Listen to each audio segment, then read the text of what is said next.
Act 1. The Illusion of the Second Spring. There is a quiet room in the heart of every man who has outlived his primary narratives. Perhaps the marriage ended in the silent courtroom of midlife. Perhaps the quiet knock of mortality took his partner away. Regardless of the path, the destination is the same: an empty house, a silent telephone, and a growing realization that the world has moved on without him. To understand the older man who decides to seek companionship once more, we must first understand the anatomy of his silence. It is not merely the absence of sound. It is a presence. It is the weight of a dining table set for one.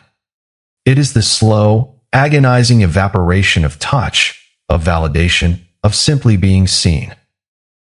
Let us look at a man we will call Arthur. Arthur is 67. He spent his career building things, structures, systems, a retirement account that represents a lifetime of discipline and delayed gratification. He has arrived at the summit of his life, only to find the view is remarkably lonely. When Arthur decides to enter the modern dating market, he does not do so foolishly, or so he thinks. He is a pragmatic man. He has read the warnings. He has watched the cautionary tales play out on late-night forums. He believes his maturity is a shield. But the Roman Stoic Seneca reminds us of a fundamental truth in his essays on the shortness of life. No person would give up their money to another. Yet how many give up their lives to whoever comes along? We guard our property with locks and guards. Yet we are incredibly careless with our attention, our emotions, and our remaining years. Arthur's journey begins with a fundamental psychological error: projection. He remembers dating as a human ritual of proximity, of shared glances, of slow courtships in local spaces. He does not realize that the modern landscape has been completely digitized, optimized, and financialized. It is no longer a garden of organic connection. It is an industrial machine designed to harvest attention and trade on isolation. Have you ever noticed how the mind, when starved of water in a desert, will create a lake out of dry air? This is the nature of the psychological mirage. The older man's loneliness is not merely a preference for company. It is a neurological hunger. And when a hunger becomes deep enough, even poison begins to look like nourishment. But the most dangerous illusion is still ahead: the belief that we can control the terms of our own exploitation. Act 2. The Social Inbox, a Digital Panopticon. Consider the moment Arthur first opens a profile on a social media application or a dating platform. He is hesitant. He selects a photograph from 3 years ago, one where the light is generous and the lines around his eyes look like wisdom rather than exhaustion. He fills out the biography with a quiet dignity: retired professional, loves travel, seeking genuine connection. For years, Arthur has felt invisible. In the modern grocery store, in the coffee shop, on the streets of his own city, his gray hair has functioned as a cloak of utility. He is a grandfather, a customer, a taxpayer, but he is no longer a subject of desire. And then, the screen flashes. A notification. A friend request from a woman 40 miles away, or perhaps 4,000 miles away. Her photograph is striking, lacking the shadows of age, her gaze direct, her smile unbothered by the complexities of a long life. Then another, and another. Within 48 hours, Arthur's digital inbox is a crowded room of eager voices. The validation is immediate, somatic, and intoxicating. It acts on his brain like a long-dormant chemical. The Stoic Emperor Marcus Aurelius warned himself in his journal how easy it is to repel and wipe away every impression which is troublesome or unsuitable, and immediately to be in all tranquility. Yet, Arthur does not wish to repel these impressions. He wishes to bathe in them. Let us analyze this phenomenon from a psychological perspective. Why do these profiles appear so suddenly, and what is their true nature? If Arthur looks closer with the detached eye of a Stoic investigator, he will notice a pattern. These profiles have no depth. They are two-dimensional galleries. There are no candid photographs taken by friends at messy dinner tables. There are no memories shared by siblings. There is no evidence of a life lived in the dirt and noise of reality. There are only portraits of a polished, static perfection. This is the modern inbox trap. It is an asymmetric game. To Arthur, each message is an event, a potential turning point in his life story. To the entity on the other side of the screen, Arthur is a line item in a ledger of distributed effort. He is one of 50 men receiving the exact same copy and pasted inquiry. Asterisk, how is your day, handsome? Asterisk. Why does a man of intellect fall for this? Because of what psychologists call confirmation bias in search of self-worth. He wants to believe he is the exception. He wants to believe that his age has not diminished his appeal. He mistakes the efficiency of a digital dragnet for the magic of destiny. What would you do if you realized that the voice whispering sweet things in your ear was actually reading from a script designed by a syndicate? When was the last time you questioned the origin of the validation you receive? Act 3. The asymmetry of desire and resources. Let us progress deeper into Arthur's story. He has selected one voice from the crowd. Her name is Sophia. She is younger, living in a country where the average monthly wage is less than what Arthur spends on electricity. At first, the conversation is clean. It is about books, about families, about the differences in their cultures. Arthur feels like a teacher, a protector, an elder statesman. He is charmed by her simple life, her devotion to her family, her lack of Western cynicism. He feels a sense of nobility. He is not just dating, he is rescuing. But the Stoic philosopher Epictetus tells us, no great thing is created suddenly, any more than a bunch of grapes or a fig. If you tell me that you desire a fig, I answer you that there must be time. Let it first blossom, then bear fruit, then ripen. In Sophia's world, the blossoming is brief. The fruit is financial. The shift is rarely a demand, it is a leak. A leak of misfortune. Her mother's prescription has doubled in price. Her brother's school uniform is torn. The roof of the family home has yielded to the monsoon. These are not massive fortunes. They are $20, $50, $100. To Arthur, these amounts are trivial. They are the cost of a modest dinner in his home city. To Sophia, they are a month's survival. Arthur gladly sends the money. He feels a surge of dopamine, the double reward of generosity and romantic investment. He has become a patron. He has bought a stake in her future. But here lies the psychological trap, the creation of a functional dependent.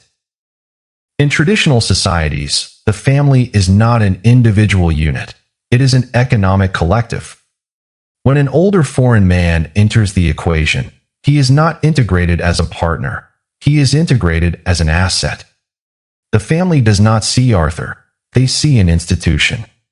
They see a pension, a social security check, a ticket out of generational stagnation. If Sophia genuinely cares for Arthur, the pressure on her is immense. She is the interface between her family's poverty and Arthur's relative abundance. If she does not extract value from Arthur, she is failing her duty to her blood. This is where the Stoic must step back and ask, what is the nature of this transaction? Is it love, or is it a soft form of tribute? When we trade our resources for the illusion of youth, we are not engaging in a partnership. We are engaging in a rental agreement. And like all rental agreements, the terms are subject to change without notice. Marcus Aurelius wrote, "Look within. Within is the fountain of good, and it will ever bubble up if thou wilt ever dig." But Arthur is digging in another's field, hoping to find water that belongs to him. And the illusion is about to face its hardest test, physical reality. Act 4. The geography of hope, the illusion of distance. Arthur decides to travel. He cannot spend his remaining years looking at a 5-inch screen. He books a flight to Sophia's city. He tells himself it is an adventure, a leap of faith. Before he leaves, he insists on a virtual meeting. He wants to ensure she is real. But this is the era of digital curation. Filters can smooth the passage of decades. AI can alter the geography of a human face. When Arthur steps out of the arrival's gate, the air is thick with heat, diesel fumes, and the terrifying scent of the unfamiliar. He looks for her. When he finds her, there is a sudden, cold drop in his chest. She is there, yes. But she is not the photograph. The digital light had hidden the exhaustion in her eyes, the structural differences in her stature, the subtle coldness of her physical presence. The face that had smiled so warmly on his screen is now tense, calculating the reality of the man standing before her. He is older than she had imagined. He moves with the careful, deliberate gait of a man whose joints are a calendar of past injuries. This is the moment of somatic friction. In the virtual space, there were two minds communicating through text, a medium that allows for infinite projection. In the physical space, they are two biological organisms with vastly different energy levels, cultural references, and physical capacities. Sophia has brought her sister. She says it is for safety, a cultural custom. But Arthur realizes he is now paying for 2 dinners, 2 taxi rides, 2 hotel rooms. He is the sponsor of an excursion, not the protagonist of a romance. Let us consider the Stoic perspective on this disappointment. Seneca wrote to his friend Lucilius, "Why do you wonder that travel does not help you? You carry yourself with you. You run away from the things that are at your side." Arthur had traveled 10,000 miles to escape his own aging. He had crossed oceans to flee the simple truth of his mortality. But when he looked at Sophia, he did not see a partner. He saw a mirror. And the mirror was showing him exactly how far he was from his youth. Have you ever fled to a new place, hoping that a change in geography would cure a change in your soul?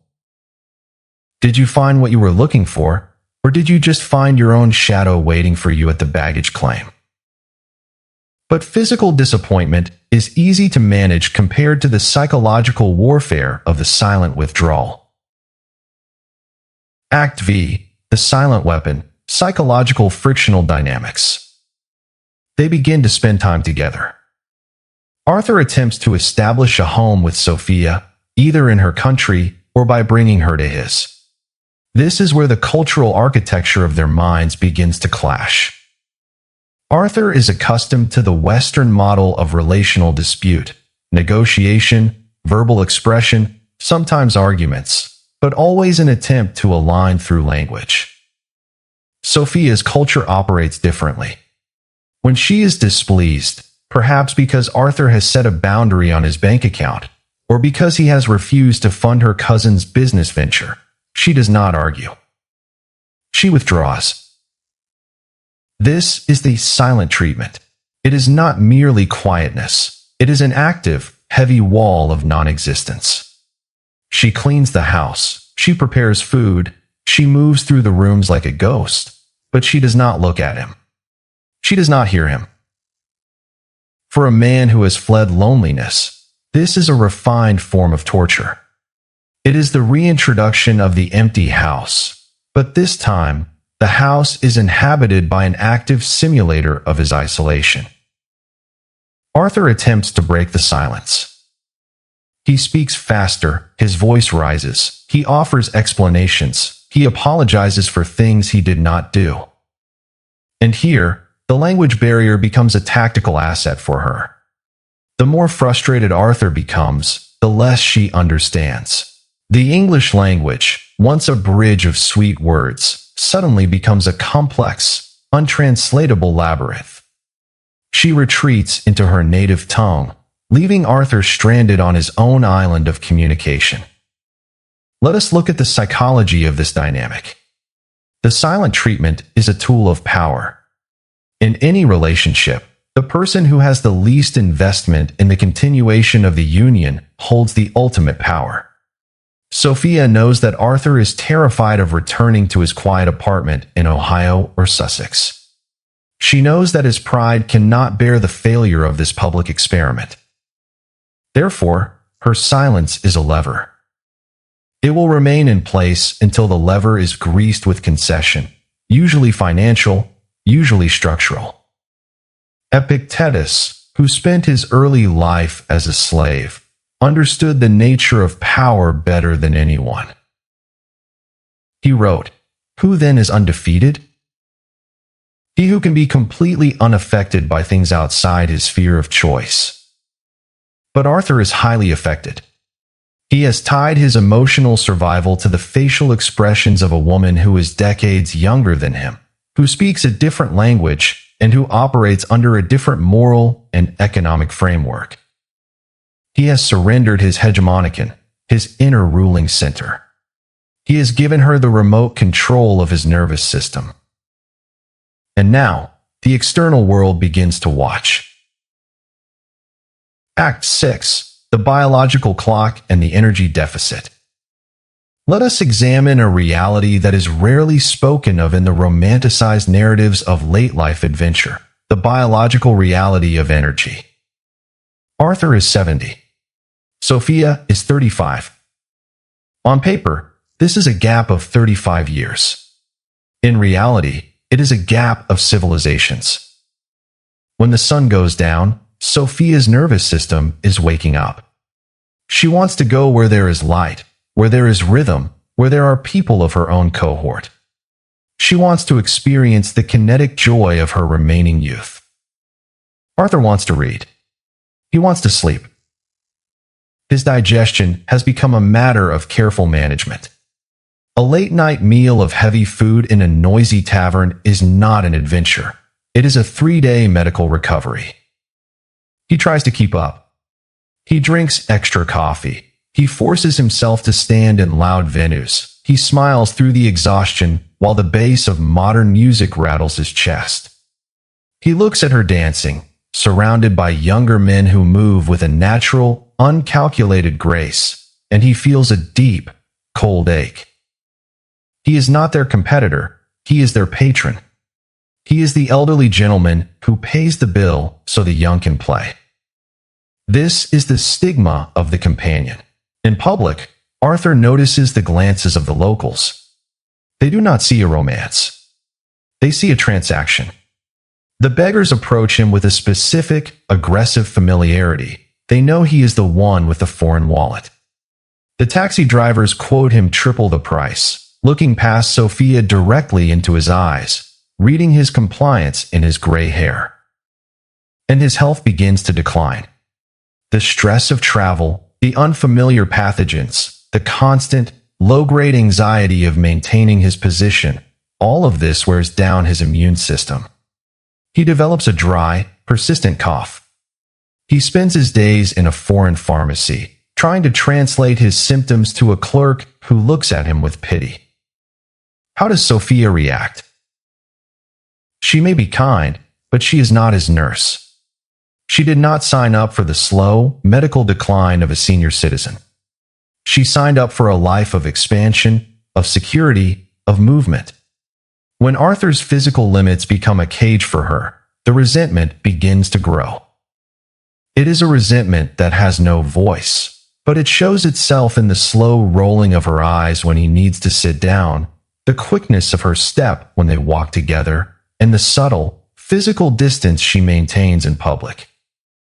Marcus Aurelius, in his darkest moments during the Germanic campaigns, looked at his own aging body and wrote, "Thou art an old man. No longer suffer this to be a slave. No longer be pulled by the strings like a puppet to unsocial movements. No longer be vexed with thy present lot or forestall the future." Arthur is a puppet. He is being pulled by his desire for youth, by his fear of death, and by his desperate wish to deny the law of entropy. What is the cost of denying nature?